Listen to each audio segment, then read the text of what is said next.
Allez, avec Ulysse, bien sûr, au départ du prix de Cornulier le 19 janvier prochain. On va revenir sur cette course avec vous, Audrey, et évoquer Uppercut du Rib. Vous avez croisé Joël Allais quelques minutes après la course. Ouais, j'ai croisé Joël Allais qui était un petit peu déçu de la prestation d'Uppercut. Il m'a confié qu'il avait du mal à le retrouver. Donc, a priori, son meeting d'hiver est fini pour lui. On ne devrait pas le revoir. Concernant sa carrière de course, il m'a confié que c'est un choix qu'on verrait sûrement un petit peu plus tard. Mais pour l'instant, le cheval n'est pas du tout dans la bonne cadence. Donc, on arrête. Le Percute du Rib, donc on retrouvera, espérons-le, dans de meilleures dispositions un petit peu plus tard dans la saison. Pour la quatrième course, on voit que les canters sont déjà en pleine action, en pleine activité, avec le numéro 4 qui s'échauffe, c'est Visa Vona. Il y a une favorite un peu surprise, Bruno, à l'ouverture, c'est le numéro 12 Viennoise qui est déféré des 4 pieds pour la première fois. Ouais, on a l'air d'y croire beaucoup. Entraînement de Pierre-Édouard Marie, un de ses premiers partants, il est entraîneur, Pierre-Édouard Marie. Il y a des bruits circulant au sujet de cette concurrente. Elle est pas mal finie 2-3 fois dans des catégories. J'ai vu que certains de mes confrères de la presse l'avaient mise en sélection. Bon, elle a une chance, c'est vrai. Elle est écrasée d'argent aujourd'hui. Est-ce qu'elle va pouvoir le justifier? Elle devra se méfier tout de même du numéro 7 qui est assez appuyé également, Viva au fort. Dans le bas du tableau de Victoriane Marzi également pour l'entraînement plaire associé à Eric Raffin. Et puis derrière, c'est assez ouvert. Voilà, le 5 Victoria de la Vera qui s'échauffe. On l'avait vu bien gagner sur l'hippodrome de Mêlée du Maine cet été. Et qui ensuite, c'est une pouliche qui ensuite a été un peu décevante. Bon, ces derniers temps, elle a couru honorablement. Elle a fini correctement sa course en dernier lieu. Ce n'est pas une impossibilité. D'ailleurs, sa cote est une cote de méfiance. Mais il faudra qu'elle montre tout de même un visage un petit peu meilleur que ce qu'elle a montré ces derniers temps. Elle est déférée les 4 pieds. Elle va tenter bien sûr de se mettre en vedette dans ce lot qui est très très ouvert. Alors que l'on découvre ici le numéro 11. Ça paraît dur pour Voile Marine. Sa cote d'ailleurs en est l'illustration 100 contre 1. Une jument qui aura peut-être d'autres ambitions dans des lots un petit peu moins relevés. C'est vrai que le fait de ne pas avoir couru depuis un certain temps. On n'est pas encore dans la période où les chevaux qui courent frais et qui arrivent en fin de meeting sont capables de s'illustrer. Généralement, un cheval arrivant comme ça, plein de fraîcheur et tout, sur des chevaux affûtés, c'est difficile. Par contre, dans 3-4 semaines, ça sera complètement différent. Allez Audrey, on vous écoute pour des informations. Oui, concernant les deux représentantes de Christian Bijon, il m'a confié que aussi bien Viva au fort que Vanda Cruz étaient des juments qui étaient en belles conditions actuellement, qui disposaient d'un engagement favorable dans cette épreuve. Maintenant, il m'a confié qu'elle n'avait pas de marge. Je lui ai demandé s'il y avait une préférence entre ces deux représentantes. Il m'a dit non, c'est vraiment deux juments qui se valent. Et puis concernant Viennoise, le numéro 12, elle n'a pas eu spécialement un bon déroulement de course lors de sa dernière sortie. La jument est bien, l'engagement est de qualité. Vous l'avez dit tout à l'heure, elle sera également déférée des 4 pour la première fois. C'est la confiance du côté de Pierre-Édouard Marie. Oui, on le voit, et c'est vrai que la cote est vraiment super basse. Et puis attention dans le bas du tableau, parce qu'Éric Raffin, qui pilote généralement les représentants plaire en région parisienne, a de la réussite. Donc à voir. Elle est l'une des favorites qui s'échauffe, Viva au fort. Elle a l'air très très bien, beaucoup de fraîcheur apparemment. Elle se déplace vraiment avec beaucoup de facilité. Charles Bijon, son driver, elle n'a pas drivé ces derniers temps. C'est Christian Bijon qui l'a drivé. Christian Bijon est au sulky de Vanda Cruz, l'autre représentante de son entraînement, qui découvre ici un engagement intéressant au plafond des gains. Ouais. Attention à ce numéro 3. C'est pas une championne, mais elle est déférée des 4. Elle est associée à Michel Lenoir. On se souvient de cette Kazakh Lachemi par le passé qui, lorsqu'elle venait à Vincennes, avait souvent de la réussite. Donc, why not? C'est une possibilité. Un bon cheval qui s'appelait Gratifying. Exactement. Bon cheval de catégorie quintet. Michel Lenoir qui lui était souvent associé, alors que l'une des favorites s'échauffe à son tour. Victoriane Marzi, c'est une bonne jument, elle a beaucoup de tenue, le parcours va l'avantager. Son entraîneur a laissé sa place à Eric Raffin aujourd'hui, ce qui sera bien sûr un atout supplémentaire pour elle. Elle voit un lot comme ça, il n'y a pas tortillé. Si ça voulait bien se passer, c'est clair qu'elle pourrait jouer un rôle intéressant. Vanda Cruz avait montré des capacités au cours du meeting dernier, puis elle était restée un petit peu là en fin d'hiver. Ensuite, elle a peu couru au cours de la saison 2013, quand même à le faire Christian Bijon. Alors on imagine que cette course est peut-être l'une des premières bonnes courses depuis le début du meeting pour Vanda Cruz, donc il faut s'en méfier. D'autant que Christian Bijon a sans doute peut-être choisi la meilleure chance de ces deux représentantes, puisqu'on le disait tout à l'heure, il présente également le numéro 7 Viva au fort. Exactement, un petit mot sur la représentante de Thierry Duval d'Estaing qui a une chance Valsavinière. Il faut qu'elle fasse moins de face ici qu'elle ne le faisait l'an dernier lors de ses départs. C'est une jument qui peut figurer utilement dans un lot comme celui-ci, même si la cote n'a pas l'air d'être annonciatrice d'une grande performance. Les chevaux de Thierry Duval d'Estaing reviennent bien. On suivra tout à l'heure Swedishman, la voici, cette jument Valse d'Avinière. Il faut que ça se passe bien dans la mise en jambe et puis derrière on va voir. En tout cas, sachez que le 12 Viennoise part couru. J'allais vous demander de faire un petit point, Bruno, à 2 minutes du départ. certes, Viennoise est la favorite, mais la course semble quand même ouverte. Hein. Ouais, maintenant, ça fait 2-3 fois qu'elle vient finir plutôt plaisamment. Peut-être que, en règle générale, on ne les essaye pas comme ça à la maison, mais à la surprise, ou alors peut-être avait-elle encore de la marge lors de ses dernières sorties. Je dirais qu'elle a le droit de gagner, mais je suis vraiment étonné qu'elle soit favorite. On attendait avant le coup plutôt Victoria de Marzi ou Viva au Fort. Attention à Vanda Cruz, hein, j'en parlais tout à l'heure, elle a l'air vraiment très bien au canter et l'engagement arrive vraiment à propos pour elle. Donc on peut peut-être assister à quelques petites surprises dans cette course. Allez, le départ est imminent. On va suivre bien évidemment les premiers mètres de cette compétition. On a l'impression que beaucoup de chevaux se tiennent. Un bonnet fermé pour ce numéro 14. Le numéro 14, c'est Vanda Cruz. On est motivé dans l'entourage Bijon. Pourtant, la cote est élevée. Hein, 17 plus élevée que celle de Viva au Fort. C'est vrai que Viva au Fort reste sur une performance vraiment très bonne.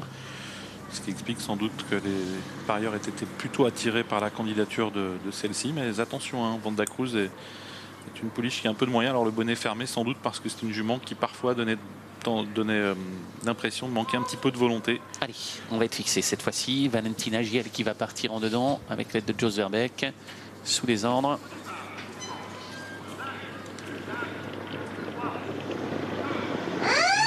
Faux départ.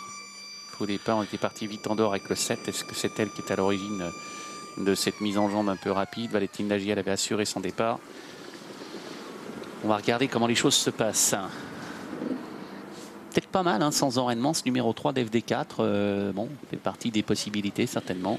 Alors, j'essaie de vous situer la favorite. Elle était partie à la corde. Hein. La favorite viennoise. Alors, qui est à l'origine? C'est le 13. C'est le 13. Valentina Giel. Ouais.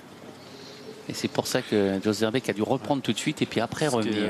Ce qui est étonnant, c'est qu'on remarque que ce sont souvent des chevaux pris à la corde qui provoquent les faux départs. On a l'impression visuelle qu'en dehors on part plus vite, mais on sait que le faisceau est un peu en biais. Et la corde est souvent piégée finalement. C'est rare pour Jos Verbeek de partir en dedans comme ça. Viennoise tentait de partir à la corde. Je ne sais pas si c'est risqué ou pas pour Pierre-Édouard Marie. C'est vrai qu'on a toujours tendance à penser que quand les chevaux partent en dehors, ils ont beaucoup plus leurs aises pour prendre une position adéquate pendant le début du parcours. Et puis évidemment, à la corde, si on est un peu pris de vitesse, on peut se retrouver enfermé beaucoup plus facilement. Exact.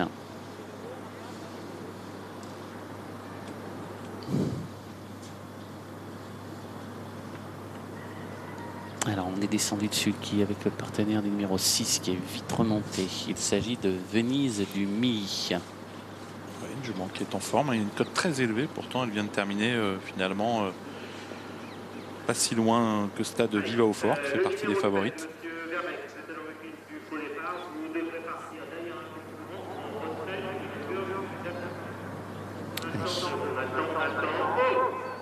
On attend.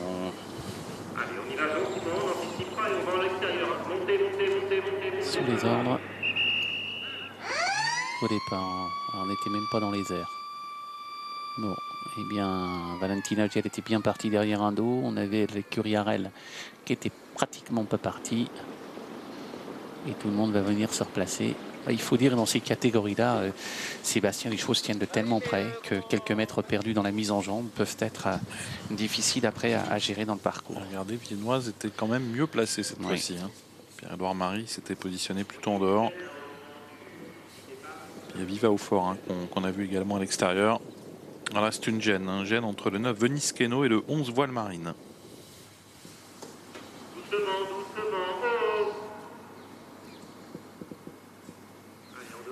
Allez, ça part en dehors. Et Vanda Cruz hein, complètement à l'extérieur qui va tenter de prendre un bon départ. Elle est voilà partie, elle est bien partie, cette Vanda Cruz viennoise est remarquablement partie. Valse d'Avenière est partie en dedans avec également le numéro 5 qui se rapproche pour se diriger vers le premier virage. Et c'est maintenant Eric Raffin qui place en tête le numéro 15, Victoria de Marzi, et qui s'installe résolument au commandement. Victoria de Marzi donc qui vient de venir en tête.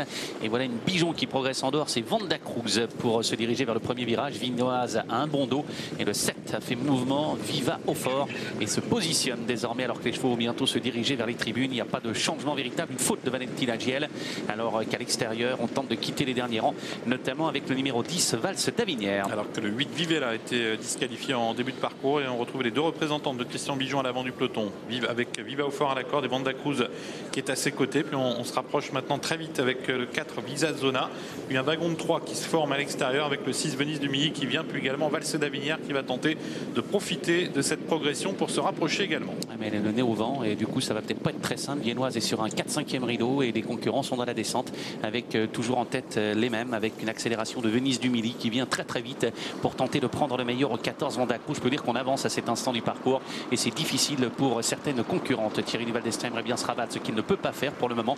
Il essaye néanmoins de se rabattre dans le dos du numéro 15 Victoria du Marzi, mais il est en suspension en dehors. Il va devoir un petit peu renvoyer s'il veut espérer jouer un rôle, alors qu'on va peut-être légèrement reprendre avec Christian Bijon désormais qui maîtrise la situation avec Vanda Cruz. Cette dernière est suivie en deuxième position par le 6 Venise du Milly. Valse d'Avinière est obligé de faire un effort tonitruant. Ça va pas être simple pour Thierry Duval d'Estaing. Est-ce qu'il va oser prendre le commandement et laisser repasser Christian Bijon dans quelques instants? On va le savoir. Il prend la tête avec Valse d'Avinière et du coup on va le voir peut-être derrière Vanda Cruz qui va essayer de reprendre le commandement. Venise du Milly est à la faute. Avec des pouliches qui ont été prises de vitesse en début de parcours. On aperçoit en queue de peloton notamment le numéro 9 Venise Keno. On est allé très très vite depuis le début. Il y a également à l'arrière le 3 Valse du Piret.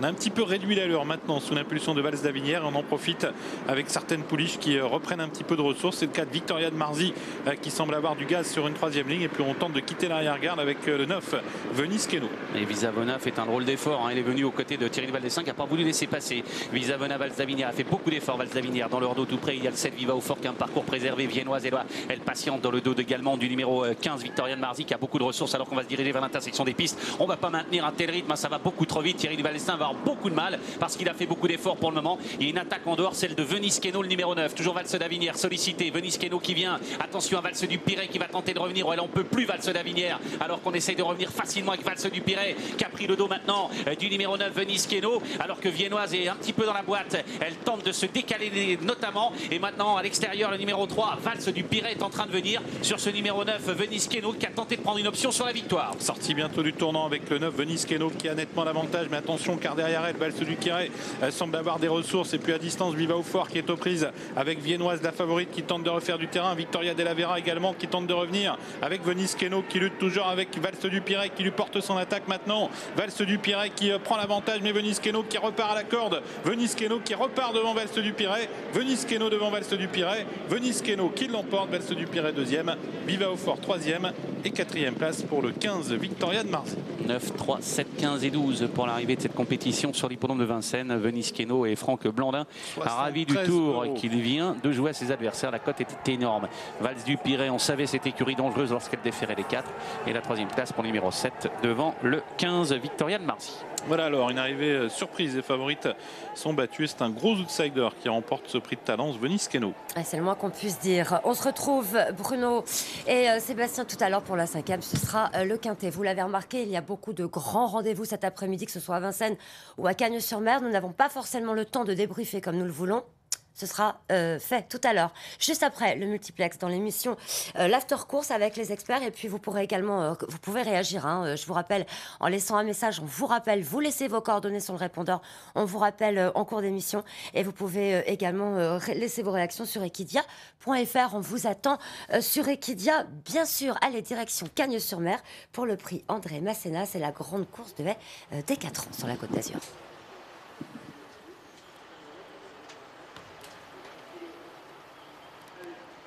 Quelle course, Jean-Paul Gallorini, elle est venue au courage de la chercher celle-ci. Oui, tout à fait. Il faut que le cheval soit courageux et que le jockey aussi le soit. Parce que dans ces terrains-là, c'est très difficile. Et c'est le dernier round le plus dur. Il faut rester sur les jambes. Parce que l'année dernière, elle a failli... Elle a failli tomber, oui. Oui. Et voilà, c'est des courses très...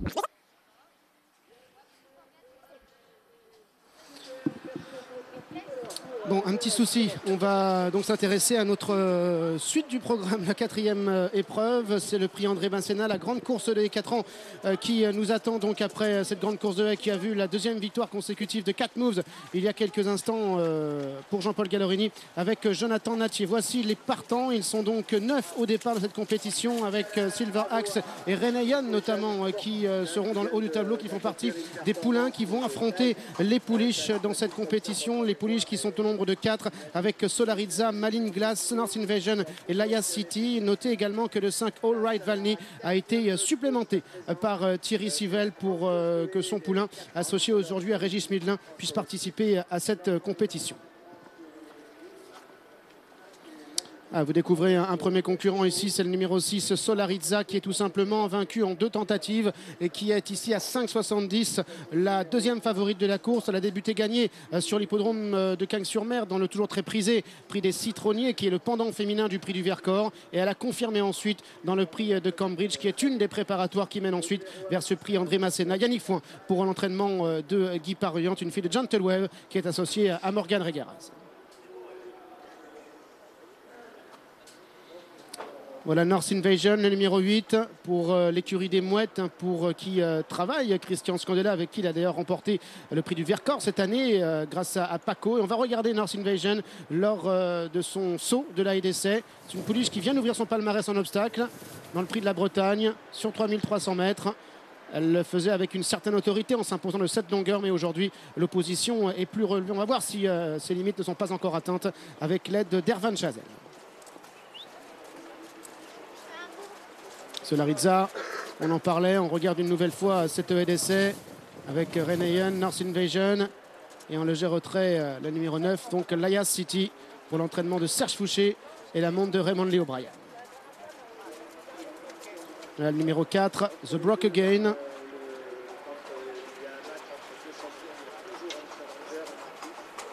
Ce Brock Again qui a participé également à 2 courses depuis le début de ce meeting. Il a été dominé par Silver Axe une première fois dans le prix du Vercors et de nouveau devancé par Silver Axe dans le prix Cyborg. C'est Geoffrey Ray qui va monter pour son patron Yannick Foin. On le rappelle, un tête de liste au niveau des gains chez les entraîneurs avec 11 victoires depuis le début du mois de décembre. Alors Stéphane, on va s'intéresser ici à la candidature de North Invasion, le numéro 8 qui a débuté par une bonne 2e place derrière Solarizza et qui ensuite s'est imposée facilement. Elle a progressé sur cette 2e sortie, Christian? Progresser, oui, je pense, comme à mon avis tous les chevaux de cette course-là. Elle est restée belle, elle est restée bien. J'ai un petit peu hésité. Et puis, pas d'engagement, il faut les courir quand ils sont bien. J'ai fait une prise de sang qui a confirmé qu'elle était restée au top. Donc voilà, il faut essayer. Hein. La dernière fois, c'était presque sans minimiser l'adversité, mais c'était pour moi un galop public pratiquement. Oui, mais il faut admettre, et je pense que dans le temps, ça me donnera raison. Je crois qu'on n'était pas face à un grand lot. Aujourd'hui, c'est quand même pas les mêmes. Aujourd'hui, c'est un vrai test. Hein. J'espère qu'elle va le passer avec succès. Enfin, moi, je l'aime beaucoup. Elle travaille bien. Elle est jolie. Je pense qu'elle est bonne. Voilà, faut aujourd'hui qu'elle prouve un petit peu qu'elle peut monter les paliers comme ça. Pourquoi vous aviez hésité avant le coup de la courir dans ce Masséna? On n'est pas sur place. Nous, Marseillais, il n'y a pas grand-chose à faire. Il y a 200 et quelques kilomètres, mais ça reste des voyages malgré tout. Et puis, je trouvais que ça tombait un petit peu rapproché. En accord avec son propriétaire, c'était OK pour engager. C'était pas défini de courir à coup sûr. On aurait eu, ou j'aurais eu, je pense sur moi, j'aurais eu le moindre doute sur son état de forme. Elle ne serait pas là aujourd'hui. Donc aujourd'hui, j'ai pas de doute sur sa forme. J'ai l'appréhension du terrain par rapport à encore l'autre jour où je vous dis, elle l'a fait, mais contre un petit lot, à mon sens. Donc voilà, mais au travail toute cette semaine, elle a été aussi bien que possible. Son nom m'échappe, il y avait le poulain qui avait été aussi impressionnant pour cette même casaque d'ailleurs en début de meeting. Paco, merci. Non, ça reste un poulain que j'aime bien, qui est beaucoup plus tendre qu'elle, puisque le cheval avait débuté complètement ici. Il n'aurait pas été capable, à mon sens, aujourd'hui, il n'est pas assez dur, pas assez mature pour affronter ces chevaux-là. Mais on va le respecter et ça fera certainement un poulain d'avenir. Merci beaucoup Christian, bonne course. Ouais, merci à Christian Scandella encore une fois, hein, lui qui présente ici le numéro 8 North Invasion donc pour l'écurie des Mouettes. C'est vrai qu'elle s'est promenée l'autre jour, mais le lot était quand même nettement inférieur. Ouais, voilà, aujourd'hui hein, l'opposition est bien plus relevée, c'est logique hein, puisqu'on a ici affaire aux meilleurs 4 ans de ce meeting sur les balais. Alors Manu, il y a vraiment un cheval qui est plus que joué, hein, c'est Silver Axe le numéro 1, un cheval qui est invaincu en obstacle et invaincu hein, sur l'hippodrome de la Côte d'Azur d'ailleurs, qui a enlevé le prix du Vercors et ensuite le prix Cyborg sur 3500 mètres. Il est monté par Franck Panicucci. C'est vrai qu'il a été impressionnant à 2 reprises. Maintenant, il y a les pouliches hein, face à lui. Et les pouliches ont quand même fait grosse impression à l'image de Solarisa, ouais. Que j'ai beaucoup aimé également. Elle a le même profil, si ce n'est qu'elle n'a pas couru en plat, elle, hein, mais elle se présente elle aussi invaincue en 2 sorties. Et Sylvie Audon, représenté par ce numéro 1, Renéon. Concurrent qui n'a encore jamais gagné, Manu, hein, mais qui a quand même pris pas mal de place. C'est un cheval dur. Il avait pris d'ailleurs une 2e place de haute lutte en début de meeting. Cheval très dur qui va essayer justement de mettre à profit cela. C'est un fils de Turgeon, donc le terrain ne devrait pas trop le déranger. Joodon m'avait dit que le terrain ne devrait pas trop le déranger la dernière fois, donc il n'y a pas de raison aujourd'hui. Là, il y a Ulrich Valny qui va être acheté à réclamer hein, par Thierry Sivel. Donc il a supplémenté dans la foulée, ça fait plaisir. On a vu hein, déjà Thierry Sivel faire des paris comme ça, des paris gagnants. Lorsque c'était avec le grand-père de Clément Machado, avec Jean-Paul Sénéchal. Ouais, ancien représentant Ulrich Valny de Nicolas Millière. Ouais, qui était même Louis Baudron en tout début de carrière. Hein. Oui, complètement, et qui s'est imposé facilement dans son réclamé en devançant Beauty Céleste. Et encore, l'opposition est plus relevée. Bon, après, on a vu, notamment dans le Grand Style des 4 ans, que ce sont 2 chevaux qui sont issus des courses à réclamer qui ont pris les premières places. Lial City a bien gagné pour ses débuts. Maintenant, elle est tombée. Elle était battue hein, quand elle est tombée la dernière fois. Porte ici le numéro 9, c'est l'entraînement de Serge Fouché. Avec Raymond Lee O'Brien pour Lial City, qui avait enlevé le premier peloton du prix des citronniers. Cette épreuve pour débutantes toujours extrêmement convoitée hein, par les professionnels qui d'ailleurs ensuite tracent la route des chevaux vers les bonnes courses. Ou alors pourquoi pas pour les moins bons ensuite dans les épreuves à réclamer. Silver Axe toujours grand favori, hein, 90. C'est le numéro 3, hein, The Brock Again pour Yannick Fouin, qui est le 2e favori de cette compétition à 5,90. Le 6 également Solarizza, qui va essayer de rester invaincu ici. Toujours Yannick Fouin, mais cette fois pour Guy Pariente. Fais moins confiance aux filles.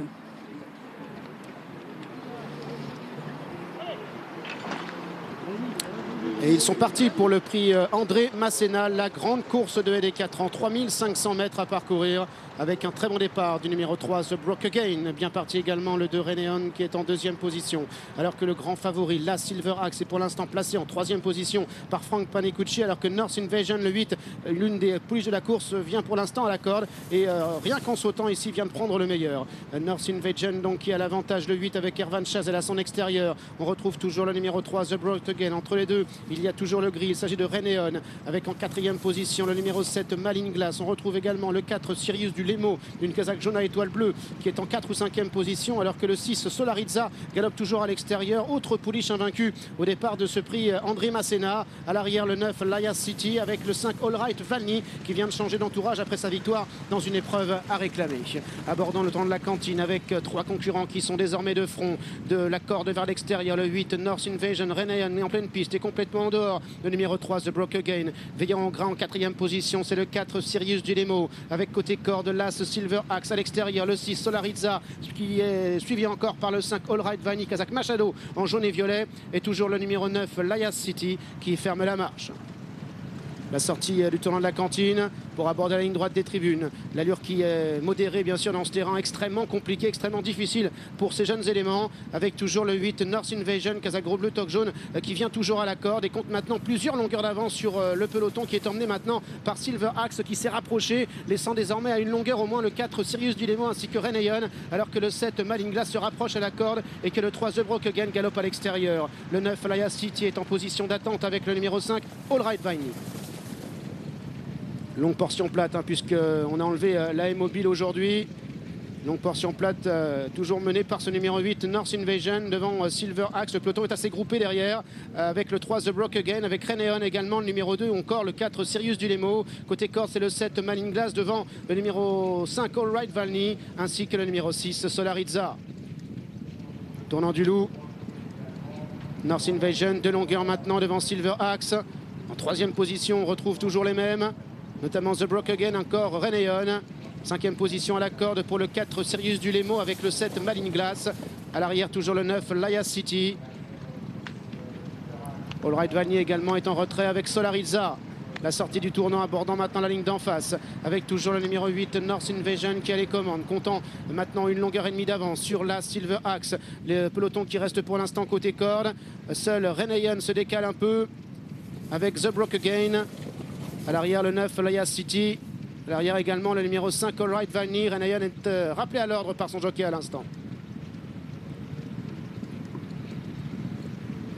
North Invasion a l'avantage depuis le départ. On retrouve en deuxième position Silver Axe. En troisième position à la corde le 4 Sirius du Lemo. Avec à son extérieur le 3 The Broke Again. Devant le 7 Malin Glass, Renéon, Laya City également le numéro 9 qui est toujours à l'arrière-garde. Ils approchent maintenant du dernier tournant. Avec toujours North Invasion qui a la tête et la corde. Silver Axe est dans son dos. En troisième position, le numéro 3, The Broke Again. En quatrième position, le 4, Sirius du Lemo. En cinquième position, le 7, Malin Glass qui tente de rester au contact des 4 premiers. Les autres sont maintenant battus. Alors que North Invasion franchit en tête là et du tournant de la cantine. Silver Axe est en deuxième position. Avec en troisième position, le 4, Sirius du Lemo. Quatrième position pour le 3, The Broke Again qui vient. Ainsi que le numéro 7, Malin Glass pour rentrer bientôt dans la dernière ligne droite. Toujours le 8, North Invasion qui reste sur une victoire dans le Prix de la Bretagne et qui a l'avantage, alors que Silver Axe, le numéro 1, se décale maintenant à l'extérieur, lui qui est encore invaincu en 2 sorties ici. Alors qu'en troisième position, c'est le 4 Sirius du Lemo devant Malin Glass ou encore The Broke Again, une grosse faute et une chute à l'instant de Silver Axe, chute également des North Invasion, chute également du 4 Sirius du Lemo et les 4 maintenant aussi qui sont complètement rebattus. On retrouve le numéro 7 Malin Glass aux commandes avec à son extérieur le numéro 3 The Broke Again. Ils sont 2 simplement en course pour aller franchir la dernière haie. Malin Glass le premier, le numéro 7 qui franchit en tête à cette difficulté, la pouliche qui tente de repartir maintenant devant The Broke Again qui est en deuxième